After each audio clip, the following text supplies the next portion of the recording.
नमस्कार दोस्तों, हरित क्रांति देसी में आपका स्वागत है।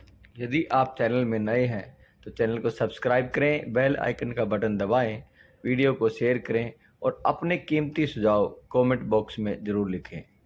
जिस तरह अनेकों नई वनस्पतियों के बारे में जानकारियां मिलती हैं या कोई नई वनस्पति मिलती है तो हम उसके बारे में जानने की कोशिश करते हैं और उसके औषधीय गुण को पहचानने की और उनके असर को महसूस करने की कोशिश करते हैं।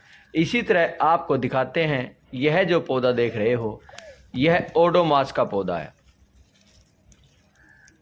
इस पौधे के पत्ते में महक आती है ओडोमास की तरह, और जब बात आती है ओडोमास की तो इशारा होता है कि मच्छर, यानी कि कुछ लोग कहते हैं कि यह पौधा मच्छर को भगाता है। यानी कि इसके पत्ते को तोड़कर यदि हम अपने शरीर पर लगाते हैं तो उसकी गंध के कारण इसके नज़दीक मच्छर नहीं आते हैं।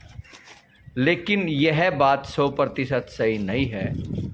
हमने भी इसका उपयोग करके देखा और अब इसके ट्रायल हम कर रहे हैं। जब यह बात पूरी तरह सत्य होगी तो इस पेड़ के बारे में मच्छरों की जो महसूस करने की बात है वो भी बताएंगे। लेकिन यह पौधा जो नर्सरी में ओडोमास के नाम से मिलता है, जिसे सिंट्रोनेला प्लांट के नाम से भी जाना जाता है, यह एक झाड़ीदार और सुगंध देने वाला पौधा होता है। जिस तरह अजवाइन, खुसरानी अजवाइन का पौधा है, उससे कुछ मिलता जुलता यह पौधा होता है और इसके पत्ते तोड़ने से इसमें महक आती है। 2-3 फीट ऊंचा, इसको घर आंगन में आराम से लगा सकते हैं और इसकी बढ़ोतरी भी अच्छी है। कम पानी में भी अच्छी तरह बढ़ता है। पौधे के तेल का उपयोग कहते हैं मच्छर भगाने या अन्य बीमारियों के इलाज में किया जाता है।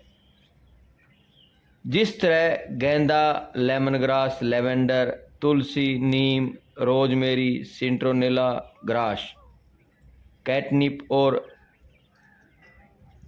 हार्समिंट, ये कई पौधे इस कैटेगरी में आते हैं। अपनी वनस्पति में अनेकों ऐसे पौधे हैं जिनको खाने से दर्द ठीक हो जाता है, सूजन कम हो जाती है, पाचन क्रिया ठीक हो जाती है। इस तरह की अनेकों औषधि पौधों से बनती हैं। लेकिन यह जो ओडोमास नाम का पौधा है, इसकी मच्छर भगाने की विशेषता का जो विषय है, यह अभी पूरी तरह सत्य नहीं है। हमने इसके कुछ पौधे लगाए हैं और जब यह इस बात से पुख्ता सबूत मिलेंगे और इसके लगाने से मच्छर भागने वाली बात सत्य होगी तो हम इसके बारे में आपको और जानकारी देंगे और इस पौधे को लगाने की या इस पौधे को उपलब्ध होने की जानकारी भी देंगे।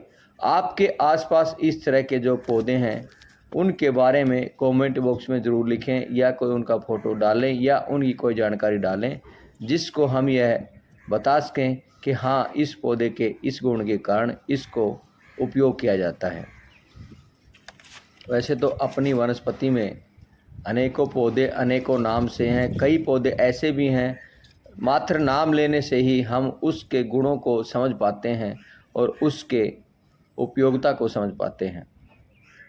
हरित क्रांति देसी का लगातार यह प्रयास है कि गुणवान, बलवान, ऊर्जावान, छायावान या यूं कहें कि औषधीयवान पौधे यदि हमारे आसपास हैं तो हम उनकी जानकारी जुटाएं या उनके गुणों को बारे में जानकारी लें, जिसके कारण हम उनको समझ पाएं और उनकी पैदावार को बढ़ा पाएं, उनके बीज कहीं बखेर पाएं या उनकी टहनियाँ कहीं लगा पाएं या उनके बारे में किसी को बता पाएं, जिससे हमारी प्रकृति का, हमारी धरती का और हमारी वनस्पति का आवरण बढ़े, यानी कि उनका माहौल बढ़े और हमारे को आराम से इन चीज़ों की उपलब्धता होने लगे।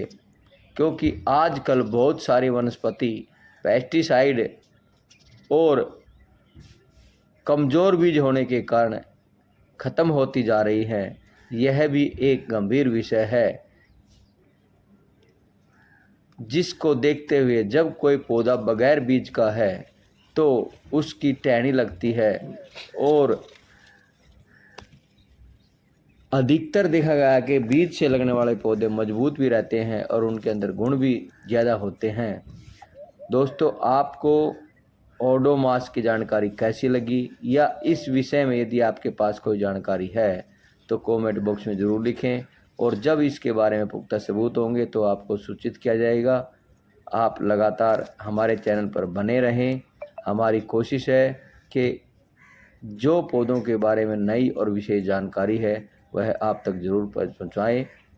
धन्यवाद दोस्तों। सांसें हो रही कम, आओ पेड़ लगाकर पालें हम।